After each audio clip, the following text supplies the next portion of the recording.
Hi hello friends, welcome to my channel AJ ಕುಚ್ಚು creations. ಇವತ್ತಿನ design ನಾನು ಇದೊಂದು ಸೆಮಿ ಬ್ರೈಡಲ್ ಕ್ರೋಶಾ ಕುಚ್ಚು ಡಿಸೈನ್ ತೋರಿಸ್ಕೊಡ್ತಾ ಇದ್ದೀನಿ. ಅದಕ್ಕೆ ಆಸ್ ಯೂಶುವಲ್ 6 ಎಳೆ ದಾರನ ಗಂಟು ಹಾಕೊಂಡು ತಗೊಂಡಿದ್ದೀನಿ. ಹಾಗೆ 10 ನಂಬರ್ ಕ್ರೋಶಾ ನೀಡಲ್ನ ತಗೊಂಡಿದ್ದೀನಿ. 11 ತಗೊಂಡು ಕೂಡ ನಡೆಯುತ್ತೆ. ಸೊ ಸ್ಟಾರ್ಟಿಂಗ್ ಅಲ್ಲಿ ಈ ರೀತಿ ಬಟ್ಟೆನ ಸೀದಾ ಇಟ್ಕೊಂಡು ನಾಟ್ ಏನ್ ಹಾಕಿರ್ತೀವಿ ಅದು ಬಟ್ಟೆ ಹಿಂದೆ ಬರೋ ರೀತಿ ಇಟ್ಕೊಂಡು ಬಟ್ಟೆಗೆ ನೀಡಲ್ ಹಾಕಿ ದಾರನ ಮೇಲೆ ಕೇಳ್ಕೊಂಡು ಲಾಕ್ ಮಾಡ್ಕೊಳ್ತಾ ಇದ್ದೀನಿ. ಸೊ ಈ ರೀತಿ 1 ರಿಂದ 2 ಸಲ ಲಾಕ್ ಮಾಡ್ಕೊಳ್ಬೇಕು. ನಾನಿಲ್ಲಿ 1 ಸಲ ಲಾಕ್ ಮಾಡ್ಕೊಂಡಿದ ನಂತರ 2 ಟೈಮ್ಸ್ ಟೂ ಚೈನ್ ಹಾಕಿದೀನಿ. ಅದಾದ್ಮೇಲೆ ಸೂಜಿ ಮೇಲೆ 1 ಸಲ ದಾರ ಸುತ್ಕೊಳ್ಬೇಕು. ಬಟ್ಟೆಗೆ ಪಕ್ಕದಲ್ಲೇ ನೀಡಲ್ ಹಾಕಿ ದಾರನ ತಂದು ಎರಡಕ್ಕೆ 1 ಮಾಡ್ಕೋಬೇಕಂದ್ರೆ ಡಬಲ್ ಕ್ರೋಶನ ಮಾಡ್ಕೊಳ್ಬೇಕು. ಮತ್ತೆ ಸೂಜಿ ಮೇಲೆ ದಾರ ಸುತ್ಕೊಂಡು ಬಟ್ಟೆಗೆ ಪಕ್ಕದಲ್ಲೇ ನೀಡಲ್ ಹಾಕಿ ದಾರನ ತಂದು ಎರಡಕ್ಕೊಂದು ಈ ರೀತಿಯಾಗಿ 5 ಡಬಲ್ ಕ್ರೋಶಾ ಮಾಡ್ಕೊಳ್ಬೇಕು. ಸ್ಟಾರ್ಟಿಂಗ್ ಅಲ್ಲಿ 2 ಚೈನ್ ಹಾಕಿರ್ತೀವಿ. 2 ಚೈನ್ ನ ಬಿಟ್ಟು 5 ಡಬಲ್ ಕ್ರೋಶಾ ಪಕ್ಕ ಹಾಕೊಳ್ಬೇಕು. ಸೊ ಒಂದೇ ಹೋಲ್ ಅಲ್ಲಿ ಹಾಕೊಳಕ್ ಹೋಗ್ಬಾರ್ದು. ಸೊ ಒಂದು ಡಾಟ್ ಅಷ್ಟು, ಒಂದು ಪಾಯಿಂಟ್ ಅಷ್ಟು ಗ್ಯಾಪ್ ನ ಬಿಟ್ಟು ಪಕ್ಕದಲ್ಲೇನೆ ನೀಡಲ್ ಹಾಕಿ ಡಬಲ್ ಕ್ರೋಶನ ಮಾಡ್ಕೊಂಡ್ಬರ್ಬೇಕು. ಈ ಪ್ರತಿಯೊಂದು ಡಬಲ್ ಕ್ರೋಶಾ ಕೂಡ ಎಲ್ಲಾನು ಒಂದೇ ಲೆಂತ್ ಅಲ್ಲಿ ಇರಬೇಕು. ಬಟ್ಟೆಗೆ ಹಾಕೋದು ಕೂಡ ಒಂದೇ ಸಮನಾಗಿ ಬರಬೇಕು ಪಾಯಿಂಟ್ಗಳು. ಸೊ ಒಂದೇ ಲೈನ್ ಅಲ್ಲಿ ಈಕ್ವಲ್ ಆಗಿ ಬರಬೇಕು. ಅವಾಗ ಫಿನಿಶಿಂಗ್ ಚೆನ್ನಾಗಿ ಬರುತ್ತೆ. ಒಂದು ಮೇಲೆ ಒಂದು ಕೆಳಗೆ ಈ ರೀತಿ ಇದ್ರೆ ಸೊ ಅಷ್ಟೊಂದು ಚೆನ್ನಾಗಿ ಕಾಣಿಸಲ್ಲ. ಈ ರೀತಿ 2 ಚೈನ್ ಆದ್ಮೇಲೆ 5 ಡಬಲ್ ಕ್ರೋಶಾ ಆದ್ಮೇಲೆ ದಾರಾನ ಮೇಲೆ ಕೇಳ್ಕೊಳ್ತೀನಿ. ಮೇಲೆ ಕೇಳ್ಕೊಂಡು ಈ ರೀತಿ ಬಿಗ್ ಸೈಜ್ ರೌಂಡ್ ಬೀಡ್ ನ ಇನ್ಸರ್ಟ್ ಮಾಡ್ಕೊಳ್ತೀನಿ. ಸೊ ಯಾವ್ದಾದ್ರು ಪರವಾಗಿಲ್ಲ, ಪ್ಲೈನ್ ಇರೋದು, ಡಿಸೈನ್ ಇರೋದು ಅಥವಾ ಕ್ರಿಸ್ಟಲ್ ಬೀಡ್ ಯಾವ್ದಾದ್ರು ಯೂಸ್ ಮಾಡ್ಕೊಳ್ಬಹುದು. ಬೀಡ್ ಇನ್ಸರ್ಟ್ ಮಾಡಿ ಬೀಡ್ ಲಾಕ್ ಮಾಡಿದ ನಂತರ ಸೂಜಿ ಮೇಲೆ ದಾರ ಸುತ್ಕೊಂಡು ಎಲ್ಲಿಗೆ ಬರುತ್ತೆ ಅಲ್ಲಿಗೆ ಬಟ್ಟೆಗೆ ನೀಡಲ್ ಹಾಕಿ ದಾರನ ತಂದು ಎರಡಕ್ಕೊಂದು ಮಾಡ್ಕೋಬೇಕು. ಮತ್ತೆ ಡಬಲ್ ಕ್ರೋಶಾ ಮಾಡ್ಕೊಂಡಿದೀವಿ. ಸ್ಟಾರ್ಟಿಂಗ್ ಅಲ್ಲಿ ನಾವು ಮಾಡ್ಕೊಂಡಿದೀವಲ್ಲ, ಅದಕ್ಕೆ ಸ್ಟಾರ್ಟಿಂಗ್ 2 ಚೈನ್ ಬಂದಿದೆ, ಹಾಗಾಗಿ 5 ಡಬಲ್ ಕ್ರೋಶಾ ಹಾಕೊಳ್ತೀವಿ. ಇಲ್ಲಿ ಚೈನ್ ಎಲ್ಲ ಏನಿರೋದಿಲ್ಲ, ಹಾಗಾಗಿ 6 ಡಬಲ್ ಕ್ರೋಶಾನ ಹಾಕೊಂಡು ಹೋಗ್ಬೇಕು. ಸ್ಟಾರ್ಟಿಂಗ್ ಅಲ್ಲಿ ಮಾತ್ರ ಒಂದು ಸಲ 2 ಚೈನ್ ಹಾಕಿ 5 ಡಬಲ್ ಕ್ರೋಶಾ ಮಾಡ್ಕೊಳ್ತೀವಿ. ಅದಾದ ನಂತರ ಒಂದು ಬಾಕ್ಸ್ ಅಂತ ಕರಿತೀವಿ ನಾವು. ಅದರಲ್ಲಿ ಒಂದು ಬಾಕ್ಸ್ ಅಲ್ಲಿ 6 ಕಂಬಗಳು ಇರ್ಬೇಕು. ಒಟ್ಟು 6 ಕಂಬ ಇರ್ಬೇಕು. ಸ್ಟಾರ್ಟಿಂಗ್ 2 ಚೈನ್ ಹಾಕಿರೋದ್ರಿಂದ ಅದನ್ನು ಒಂದು ಕಂಬ ಅಂತ ಕನ್ಸಿಡರ್ ಮಾಡಿ 5 ಡಬಲ್ ಕ್ರೋಶಾ ಮಾಡ್ಕೊಳ್ತೀವಿ. ಇಲ್ಲಿ 6 ಡಬಲ್ ಕ್ರೋಶಾನ ಮಾಡ್ಕೊಳ್ಬೇಕಾಗತ್ತೆ. ಸೊ ನಾನು ಹೇಳ್ತಿರೋದು ಅರ್ಥ ಆಗ್ತದೆ ಅನ್ಕೊಂಡಿದೀನಿ. ಇಲ್ಲಿ 6 ಡಬಲ್ ಕ್ರೋಶಾ ಮಾಡ್ಕೊಳ್ಬೇಕು. 6 ಡಬಲ್ ಕ್ರೋಶಾ ಆದ್ಮೇಲೆ ಮತ್ತೆ ದಾರನ ಮೇಲೆ ಕೇಳ್ಕೊಳ್ಬೇಕು. ದಾರನ ಮೇಲೆ ಕೇಳ್ಕೊಂಡು same big size bead, round bead ಏನಿದೆ ಅದನ್ನ ಇನ್ಸರ್ಟ್ ಮಾಡ್ಕೊಳ್ತೇವೆ. ಸೊ ಬೀಡ್ ಇನ್ಸರ್ಟ್ ಮಾಡಿ ಬೀಡ್ ಲಾಕ್ ಅದಾದ್ಮೇಲೆ ಸೂಜಿ ಮೇಲೆ ದಾರ ಸುತ್ಕೊಳ್ಬೇಕು. ಎಲ್ಲಿಗೆ ಬರುತ್ತೆ ಅಂತ ನೋಡ್ಕೊಂಡು ಅಲ್ಲಿಗೆ ಡಬಲ್ ಕ್ರೋಶಾ ಮಾಡ್ಕೊಳ್ಳೋದು. ನೀವು ಬೇಕಿದ್ದಲ್ಲಿ ಟ್ರಿಪಲ್ ಕ್ರೋಶಾ ಕೂಡ ಮಾಡ್ಕೊಳ್ಬಹುದು. ಸ್ವಲ್ಪ ಲೆಂತಿಯಾಗಿ ಬರುತ್ತೆ ಅಷ್ಟೇ. ಬೇಕಿದ್ದಲ್ಲಿ ಅದನ್ನು ಕೂಡ ಮಾಡ್ಕೊಳ್ಬಹುದು. ಹಾಫ್ ಡಬಲ್ ಕ್ರೋಶಾ ಅಷ್ಟು ಸೂಟ್ ಆಗೋದಿಲ್ಲ. ಸೊ ಡಬಲ್ ಕ್ರೋಶಾ ಅಂದ್ರೆ ಟ್ರಿಪಲ್ ಕ್ರೋಶಾ ಮಾಡ್ಕೊಳ್ಬಹುದು ನೀವು ಬೇಸ್ ಲೈನ್ಗೆ.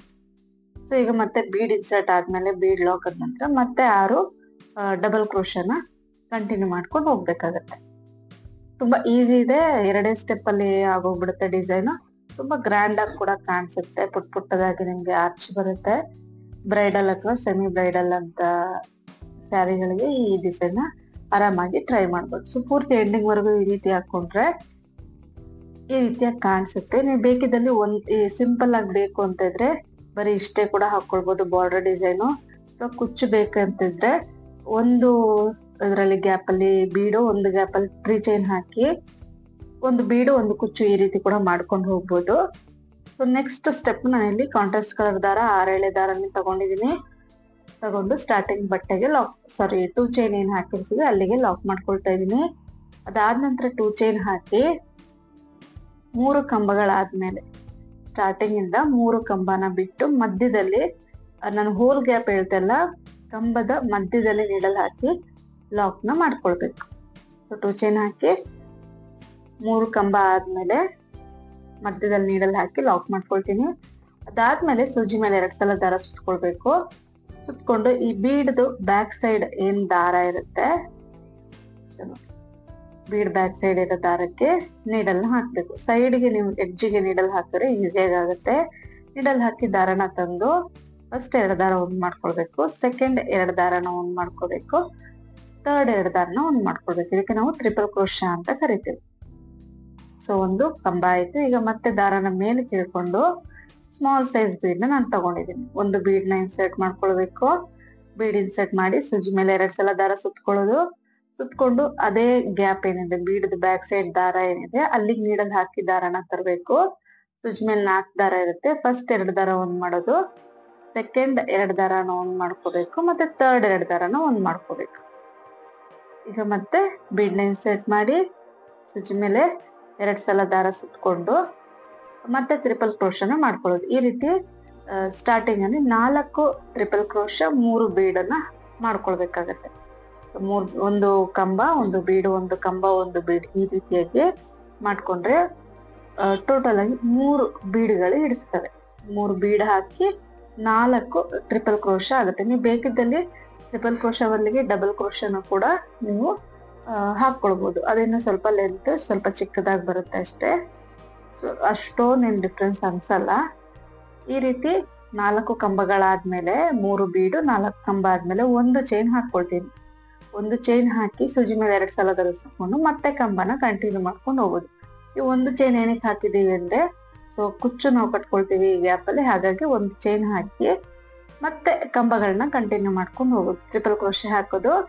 ಅದಾದ ನಂತರ ದಾರನ ಮೇಲೆ ಕೇಳ್ಕೊಂಡು ಬೀಡ್ ಇನ್ಸರ್ಟ್ ಮಾಡಿ ಮತ್ತೆ ಟ್ರಿಪಲ್ ಕ್ರೋಶೆ ಕಂಟಿನ್ಯೂ ಮಾಡ್ಕೊಂಡು ಹೋಗೋದು. ಸ್ಟಾರ್ಟಿಂಗ್ ಇಂದ 4 ಕಂಬ 3 ಬೀಡ್ ಆದ್ಮೇಲೆ ಸಿಂಗಲ್ ಚೈನ್ ಹಾಕೊಳ್ತೀವಿ. ಮತ್ತೆ ಇಲ್ಲೂ ಕೂಡ 3 ಬೀಡ್ ಇನ್ಸರ್ಟ್ ಮಾಡಿ 4 ಕಂಬನ ಮಾಡ್ಕೋಬೇಕಾಗತ್ತೆ. ಸೊ ಇದೇ ರೀತಿಯಾಗಿ ಒಂದು ಆರ್ಚ್ ನ ಫಿಲ್ ಮಾಡ್ಕೊಳ್ಬೇಕಾಗತ್ತೆ. ಆದಷ್ಟು ಪ್ರತಿ ವಿಡಿಯೋದಲ್ಲಿ ನಾನು ಹೇಳ್ತಿರ್ತೀನಿ, ಕಂಬಗಳು ಒಂದೇ ಗ್ಯಾಪ್ ಅಲ್ಲಿ ಬರೋ ಹಾಗೆ ಟ್ರೈ ಮಾಡ್ಬೇಕಾಗತ್ತೆ ನೀವು ಕಂಬಗಳು ಹಾಕೋವಾಗ. ಇಲ್ಲಾಂತಂದ್ರೆ ಆರ್ಚು ಅಷ್ಟು ನೀಟಾಗಿ ಫಿನಿಶಿಂಗ್ ಬರೋದಿಲ್ಲ. ಸೊ ನಿಮ್ಗೆ 4 ಕಂಬಗಳು ಅಂದ್ರೆ ಒಟ್ಟು 8 ಕಂಬ ಕರೆಕ್ಟ್ ಆಗಿ ಇಡ್ಸುತ್ತೆ ಒಂದು ಆರ್ಚ್ ಅಲ್ಲಿ. ಅದಕ್ಕೆ ಜಾಸ್ತಿನೂ ಮಾಡಬೇಡಿ ಅಥವಾ ಕಡಿಮೆನೂ ಮಾಡೋದಕ್ಕೆ ಹೋಗ್ಬೇಡಿ. ಸೊ ಕುಚ್ಚು ಬೇಡ, ನಮ್ಗೆ ಇದೇ ತರ ಪ್ಲೇನ್ ಆಗಿ ಹಾಕೊಂಡು ಹೋಗ್ತೀವಿ ಅಂತ ಇದ್ರು ಕೂಡ ವಿತೌಟ್ ಕುಚ್ಚು ಕೂಡ ಈ ಡಿಸೈನ್ ನ ನೀವು ಟ್ರೈ ಮಾಡ್ಬೋದು. ಅದು ಸಿಂಗಲ್ ಚೈನ್ ಹಾಕ್ತೀವಲ್ಲ ಅದನ್ನ ಸ್ಕಿಪ್ ಮಾಡಿ ಎಕ್ಸ್ಟ್ರಾ ಒಂದು ಕಂಬ ಹಾಕಿ ಕೂಡ ನೀವು ಕಂಟಿನ್ಯೂ ಮಾಡ್ಕೊಂಡು ಹೋಗ್ಬೋದು ವಿತೌಟ್ ಕುಚ್ಚು ಕೂಡ. ಸೊ ಇಲ್ಲಿ ಇಷ್ಟ ಆದ್ಮೇಲೆ ನಾನಲ್ಲಿ 3 ಡಬಲ್ ಕ್ರೋಶ ಆದ್ಮೇಲೆ ಲಾಕ್ ಮಾಡ್ಕೊಳ್ತೀನಿ. ಮತ್ತೆ 2 ಚೈನ್ ಹಾಕಿ ಈ ಬೀಡ್ದು ಸ್ವಲ್ಪ ಹಿಂದೆ ಗ್ಯಾಪ್ ಇರುತ್ತಲ್ಲ ಅಲ್ಲಿಗೆ ಒಂದ್ಸಲ ಲಾಕ್ ಮಾಡ್ಕೊಳ್ತಾ ಇದ್ದೀನಿ. ಅದಾದ್ಮೇಲೆ ಮತ್ತೆ ಈಗ ನಾನು 4 ಸ್ಮಾಲ್ ಸೈಜ್ ಬೀಡ್ ನ ಇನ್ಸರ್ಟ್ ಮಾಡ್ಕೊಳ್ತೀನಿ. ನಿಮ್ಗೆ ಕಷ್ಟ ಆಯ್ತು ಅಂದ್ರೆ ಒಂದೊಂದು ಅಥವಾ 2 ಬೀಡ್ ಕೂಡ ಇನ್ಸರ್ಟ್ ನ ಮಾಡ್ಕೊಳ್ಬಹುದು. ಬೀಡ್ ಇನ್ಸರ್ಟ್ ಮಾಡಿ ಈಗ ಬೀಡ್ ಲಾಕ್ ನ ಮಾಡ್ಕೋಬೇಕು. ಬೀಡ್ ಲಾಕ್ ಅದಾದ ನಂತರ ಈ ಬೀಡ್ ಆದ್ಮೇಲೆ ಬೀಡ್ ಲಾಕ್ ಮಾಡ್ಕೊಂಡಿರ್ತೀವಲ್ಲ ಅಲ್ಲಿಗೆ ನೀಡಲ್ ಹಾಕಿ ದಾರನ ತಂದು ಲಾಕ್ ಮಾಡ್ಕೊಳ್ಬೇಕು. ನಿಮ್ಗೆ ಇಲ್ಲಿ ಬಿಗ್ ಬೀಡ್ ಸುತ್ತ ಸ್ಮಾಲ್ ಬೀಡು ಬರುತ್ತೆ. 3-4 ಬೀಡ್ ಬರುತ್ತೆ. ಬೇಕದಲ್ಲಿ ಗ್ಯಾಪ್ ಇರುತ್ತೆ ಇನ್ನು ಸ್ವಲ್ಪ ಅಂತ ಲೂಸ್ ಆಗಿರ್ಲಿ ಅಂತಿದ್ರೆ 5 ಬೀಡ್ ಕೂಡ ನೀವು ಯೂಸ್ ಮಾಡ್ಬೋದು. ಫುಲ್ ಕವರ್ ಆಗ್ಲಿ ಕರೆಕ್ಟ್ ಆಗಿ ಅಂದ್ರೆ 4 ಬೀಡು ಸಾಕಾಗುತ್ತೆ. ಅದಾದ್ಮೇಲೆ ಮತ್ತೆ 2 ಚೈನ್ ಹಾಕಿ 3 ಕಂಬ ಆದ್ಮೇಲೆ ಗ್ಯಾಪ್ ಏನಿದೆ ಅಲ್ಲಿಗೆ ಸೆಂಟ್ರಲ್ಲಿ ಲಾಕ್ ನ ಮಾಡ್ಕೋಬೇಕು. ಈಗ ಮತ್ತೆ ಸೂಜಿ ಮೇಲೆ 2 ಸಲ ದಾರ ಸುತ್ಕೊಳ್ಳೋದು. ಬೀಡದ ಬ್ಯಾಕ್ ಸೈಡ್ ದಾರ ಏನಿದೆ ಅಲ್ಲಿಗೆ ನೀಡಲ್ ಹಾಕಿ ದಾರನ ತಂದು ಮತ್ತೆ ಇವಾಗ ಟ್ರಿಪಲ್ ಕ್ರೋಶನ ಕಂಟಿನ್ಯೂ ಮಾಡ್ಕೊಂಡು ಹೋಗೋದು. ಸೊ 4 ಟ್ರಿಪಲ್ ಕ್ರೋಶ 3 ಬೀಡು. ಅದಾದ್ಮೇಲೆ ಸಿಂಗಲ್ ಚೈನ್ ಹಾಕಿ ಮತ್ತೆ 4 ಟ್ರಿಪಲ್ ಕ್ರೋಶ, ಮಧ್ಯದಲ್ಲಿ ಒಂದೊಂದು ಬೀಡ್ ಅಂತ 3 ಬೀಡ್. ಸೊ ಒಂದು ಆರ್ಚ್ ಅಲ್ಲಿ ಫುಲ್ಲು 8 ಟ್ರಿಪಲ್ ಕ್ರೋಶ ಮಾಡ್ಕೋಬೇಕಾಗತ್ತೆ. 6 ಬೀಡ್ಗಳು ಬರ್ಬೇಕಾಗತ್ತೆ. ಈ ರೀತಿಯಾಗಿ ಮಾಡ್ಕೊಂಡು ಹೋಗೋದಷ್ಟೇ. ತುಂಬಾ ಈಸಿ. ಟೈಮು ಕೂಡ ಅಷ್ಟೊಂದೇನು ಇಡ್ಸೋದಿಲ್ಲ.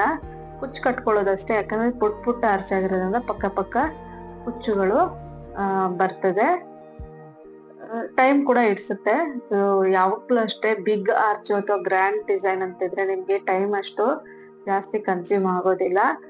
ಚಿಕ್ಕ ಆರ್ಚ್ ಚಿಕ್ಕ ವರ್ಕ್ ಇರುತ್ತೆ ಅನ್ನೋದಾದ್ರೆ ನಿಮ್ಗೆ ಸ್ವಲ್ಪ ಜಾಸ್ತಿ ಟೈಮ್ ಬೇಕಾಗುತ್ತೆ. ಅಂತದಕ್ಕೆ ನೋಡ್ಕೊಂಡು ನೀವು ಚಾರ್ಜಸ್ ನ ಮಾಡ್ಕೊಳ್ಬೇಕಾಗುತ್ತೆ. ತುಂಬಾ ಜನ ರೇಟ್ ಯಾವ ರೀತಿ ಎಷ್ಟು ಅಂತ ಕೇಳ್ತಾ ಇರ್ತೀರಾ. ಸೊ ನೀವು ಕೆಲಸ ಮಾಡೋದಕ್ಕೆ ಎಷ್ಟು ಟೈಮ್ ಹಿಡಿಯುತ್ತೆ ಮತ್ತೆ ರಾ ಮೆಟೀರಿಯಲ್ಸ್ ಎಷ್ಟು ಬೇಕಾಗುತ್ತೆ ಅದನ್ನೆಲ್ಲ ನೋಡ್ಕೊಂಡು ನೀವು ರೇಟ್ ನ ಫಿಕ್ಸ್ ಮಾಡ್ಕೊಳ್ಬೇಕಾಗುತ್ತೆ. ಮತ್ತೆ ಕೆಲವೊಂದು ಏರಿಯಾ ಮೇಲೆ ಕೂಡ ಡಿಪೆಂಡ್ ಆಗುತ್ತೆ. ಸಿಟಿ ಇರೋ ಕಡೆ ಸ್ವಲ್ಪ ರೇಟ್ ಜಾಸ್ತಿ ಇರುತ್ತೆ, ಹಳ್ಳಿ ಇರೋ ಕಡೆ ರೇಟು ಕಡಿಮೆ ಇರುತ್ತೆ. ಈ ರೀತಿ ನೋಡ್ಕೊಂಡು ನೀವು ಚಾರ್ಜಸ್ ನ ಮಾಡ್ಕೋಬೇಕಾಗುತ್ತೆ. ಇದ್ರ ಬಗ್ಗೆ ಸಪ್ರೇಟ್ ವಿಡಿಯೋ ಮಾಡ್ಬೇಕು ಅಂತ ಹೇಳಿ ಕಮೆಂಟ್ ಅಲ್ಲಿ ತಿಳಿಸಿ. ನೆಕ್ಸ್ಟ್ ಯಾವಾಗಾದ್ರೂ ವಿಡಿಯೋ ಮಾಡ್ತೀನಿ. ಇಲ್ಲಿ ಈಗ ಇಷ್ಟು ಆರ್ಚ್ ಆದ್ಮೇಲೆ 3 ಡಬಲ್ ಕ್ರೋಶ್ ಆದ್ಮೇಲೆ ಅಲ್ಲಿ ಗ್ಯಾಪ್ ಮಧ್ಯದಲ್ಲಿ ಲಾಕ್ ಮಾಡ್ಕೋಬೇಕು. ಅದಾದ್ಮೇಲೆ 2 ಚೈನ್ ಹಾಕಿ ಬೀಡದು ಹಿಂದೆಗಡೆ ಗ್ಯಾಪ್ ಏನಿದೆ ಅಲ್ಲಿಗೆ ಲಾಕ್ ನ ಮಾಡ್ಕೊಳ್ತೀನಿ.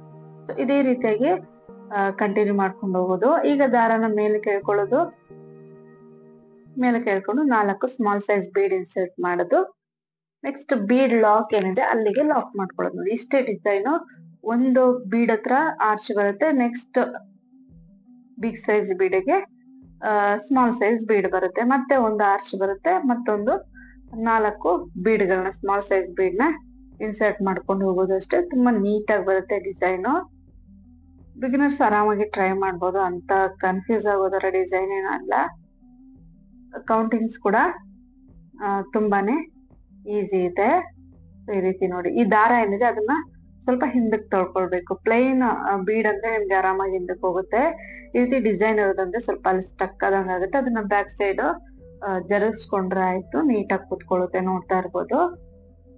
ನೋಡಿ ಕರೆಕ್ಟ್ ಆಗಿ 4 ಬೀಡು ಆ ಬಿಗ್ ಬೀಡ್ ಸುತ್ತ ಬರುತ್ತೆ. ಸ್ವಲ್ಪ ಲೂಸ್ ಆಗಿರ್ಲಿ ಅಂತ ಇದ್ರೆ 5 ಬೀಡ್ಗಳನ್ನ ಕೂಡ ನೀವು ಅಲ್ಲಿಗೆ ಇನ್ಸರ್ಟ್ ಮಾಡ್ಕೊಳ್ಬಹುದು. ನೋಡ್ತಾ ಇರ್ಬೋದು.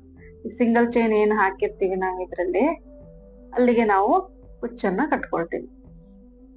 ಸೊ ನೋಡಿ ಎಷ್ಟು ನೀಟಾಗಿ ಬಂದಿದೆ ಡಿಸೈನ್. ಕಲರ್ ಕಾಂಬಿನೇಷನ್ ಚೆನ್ನಾಗಿತ್ತು ಅಂದ್ರೆ ಇನ್ನೂ ಚೆನ್ನಾಗಿ ಕಾಣಿಸುತ್ತೆ ಡಿಸೈನ್. ನೋಡ್ತಾ ಇರ್ಬೋದು. ನೋಡಿ ಫುಲ್ ಫಿನಿಶ್ ಆದ್ಮೇಲೆ ಯಾವ ರೀತಿಯಾಗಿ ಕಾಣಿಸ್ತಾ ಇದೆ ಡಿಸೈನು. ತುಂಬಾ ಚಿಕ್ಕದಾಗಿ ಬರುತ್ತೆ ಆರ್ಚು, ತೀರಾ ದೊಡ್ಡದಾಗಿ ಏನ್ ಬರೋದಿಲ್ಲ. ನೋಡಿ ಈ ಗ್ಯಾಪ್ ಏನಿದೆ ಅಲ್ಲಿಗೆ ನಾವು ಕುಚ್ಚನ್ನ ಕಟ್ಕೊಳ್ತೀವಿ. ಕೈಯಲ್ಲಿ ನಿಮ್ಗೆ ಅಷ್ಟು ದೊಡ್ಡದಾಗಿ ಗ್ಯಾಪ್ ಕಾಣಿಸ್ತಾ ಇಲ್ಲ, ಬಟ್ ಆರಾಮಾಗಿ ಕುಚ್ಚನ್ನ ಕಟ್ಕೊಳ್ಬಹುದು. ಕುಚ್ಚು ಕಟ್ಕೊಳ್ಳೋದಕ್ಕೇನೋ ಕಷ್ಟ ಏನೋ ಆಗೋದಿಲ್ಲ. ಇದಕ್ಕೆ ನಾನು 132 ದಾರನ ಕುಚ್ಚು ಕಟ್ಕೊಂಡಿದೀನಿ, ಬೇಬಿ ಕುಚ್ಚು ಕಟ್ಕೊಂಡಿದೀನಿ. ಕುಚ್ಚು ಕಟ್ಟದ್ಮೇಲೆ ನಿಮ್ಗೆ ಈ ರೀತಿಯಾಗಿ ಕಾಣಿಸುತ್ತೆ. ನೋಡಿ ತುಂಬಾ ನೀಟಾಗಿ ಬರುತ್ತೆ ಈ ಡಿಸೈನ್. ನೀವು ಒಂದ್ಸಲ ಟ್ರೈ ಮಾಡಿ, ಮತ್ತೆ ಹೇಗೆ ಬಂತು ಅಂತ ಮಧ್ಯದಲ್ಲೇ ಕಮೆಂಟ್ ಮಾಡಿ ತಿಳಿಸಿ. ಈ ವಿಡಿಯೋ ಇಷ್ಟ ಆಗಿದ್ರೆ ಲೈಕ್ ಮಾಡೋದನ್ನ ಮರಿಬೇಡಿ. ಮತ್ತೆ ಹೊಸಬ್ರು ಯಾರಾದ್ರೂ ನೋಡ್ತಾ ಇದ್ರೆ ಪ್ಲೀಸ್ ಸಬ್ಸ್ಕ್ರೈಬ್ ಮಾಡಿ ಮತ್ತು ಸಪೋರ್ಟ್ ಮಾಡಿ. Thank you.